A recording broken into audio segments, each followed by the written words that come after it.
Assalamualaikum warahmatullahi wabarakatuh. Salam sejahtera untuk kita semua. Bapak Ibu, panjenengan pasti sudah paham. Setelah Lebaran ini kasus COVID di Jawa Tengah meningkat drastis. Yang paling utama tentu di Kudus. Bayangkan, dalam 1 minggu ini saja penambahan kasus positif di sana mencapai 317 orang. Total kasus aktif di Kudus pada 6 Juni mencapai 1.678 dan menjadi kabupaten dengan kasus aktif tertinggi di Jawa Tengah. Setelah kita telusuri, penyumbang utama meledaknya COVID di sana adalah klaster keluarga. Dari 284 klaster keluarga yang ada di Jawa Tengah, setelah Lebaran, Kudus menyumbang 68 klaster sendiri. Sedangkan total kasus aktif di Jateng pada 6 Juni tercatat 10.297. Ada kenaikan 1.277 kasus dalam 1 minggu terakhir. Dan 8 kabupaten di Jawa Tengah kembali menjadi zona merah. 8 daerah itu ada Demak, Grobogan, Pati, Jepara, Sragen, Kabupaten Tegal, dan Brebes. Terus terang, Bapak Ibu, saya sedih dan ngelus dodo. Karena mau dibilang gelo atau menyesal, ya pasti menyesal. Mengingat bulan puasa kemarin, kita telah berhasil menurunkan angka penularan sampai pada level terendah sejak awal tahun. Boleh jadi Bapak Ibu, meningkatnya kasus itu ada kaitannya dengan mudik Lebaran kemarin. Karena fakta, 936.000 orang masuk ke Jawa Tengah sepanjang 18 April hingga 25 Mei 2021. Tapi jelas itu bukan satu-satunya faktor. Pengamatan kami di Kudus, termasuk kemarin ketika pantauan dengan Panglima TNI dan Kapolri, Kepala BNPB, kami mendapatkan fakta. Ada lemahnya koordinasi antar instansi. Sejumlah pembiaran dalam pelanggaran prokes juga kami temukan. Bahkan ada rumah sakit yang membiarkan pasien COVID ditunggu keluarga. Ya Allah. Tapi Bapak Ibu, tentu ini bukan saatnya untuk saling menyalahkan. Selain menguras energi, ya percuma. Lawang sudah terjadi. Lebih baik jadi evaluasi dan kita gunakan sebagai pengalaman agar penanganan jauh lebih optimal. Bapak Ibu, untuk kasus di Kabupaten Kudus ini, saya sudah membentuk tim khusus yang terdiri dari Dinkes, Dispermasdes Dukcapil, ada juga Satpol PP bergabung, BPBD, dan tentu kami selalu didukung oleh TNI Polri.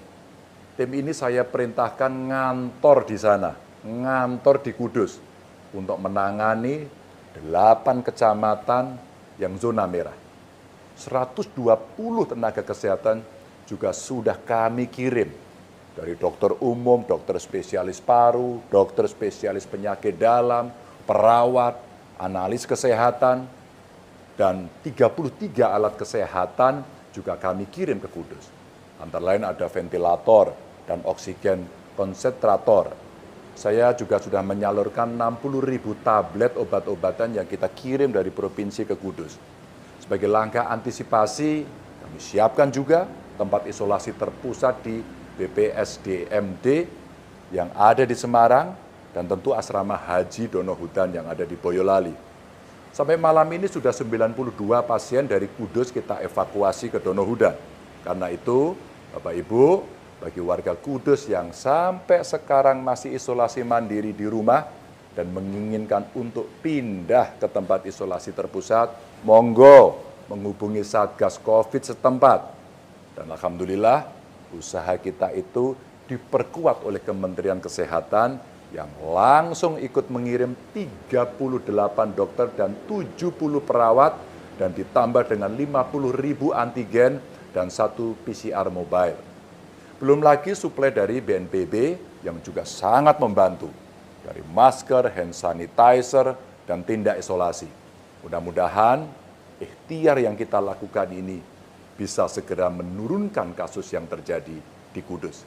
Bapak Ibu, sedulur-sedulurku kabeh, sebagai langkah lanjutan, baru saja saya mengumpulkan seluruh bupati wali kota yang ada di Jawa Tengah. Bersama Pak Menteri Kesehatan, kami diberikan briefing, lalu kita teruskan memberikan arahan melalui daring dalam perang melawan COVID. Intinya ada 5 poin. Pertama, seluruh daerah saya minta untuk menghitung ulang kapasitas tempat tidur ICU maupun isolasi yang ada di rumah, termasuk yang ada di rumah sakit. Dan tentu saja SDM dari tenaga kesehatan yang ada. Kalau kurang, segera ditambah. Kalau tidak bisa, telepon saya. Kedua, setiap kabupaten kota harus menyiapkan tempat isolasi yang terpusat. Boleh menggunakan gedung yang tidak terpakai, hotel barangkali, balai diklat, wisma, dan terserah apa yang bisa dipakai untuk isolasi. Dan yang ketiga, kepada para lurah, kades agar menyiapkan tempat isolasi yang terpusat di tingkat desa dan kelurahan. Kalau ada rumah atau gedung kosong, monggo bisa dipakai. Aktifkan lagi Jogotongo agar pergerakan keluar masuk warga bisa terpantau ketat. Dan keempat, operasi justisi ditingkatkan lagi, tidak boleh berhenti. Pantau dan perketat keramaian-keramaian di titik-titik strategis. Tempat wisata, mal, pasar, tempat olahraga, public area, dan lain sebagainya. Kalau tidak bisa diatur, hanya satu kata, tutup. Dan kelima, percepat vaksinasi. Karena daerah yang sekarang zona merah itu vaksinasinya sangat rendah. Pak Menkes kemarin sudah siap membantu tambahan vaksin untuk Jawa Tengah. Begitu vaksin datang, tolong prioritaskan yang lansia. Dan terakhir, dan ini yang paling penting, apa yang direncanakan dan dilakukan pemerintah tidak akan berjalan optimal tanpa dukungan panjenengan semuanya. Maka, seperti yang pernah saya sampaikan kemarin, ayo kita eling dan ngilingke. Eling, sadar diri untuk selalu menerapkan protokol kesehatan dengan sangat ketat. Dan ngilingke orang lain.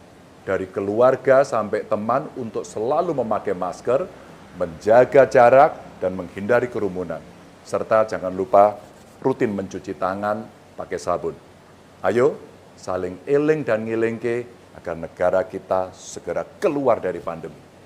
Terima kasih. Wassalamualaikum warahmatullahi wabarakatuh.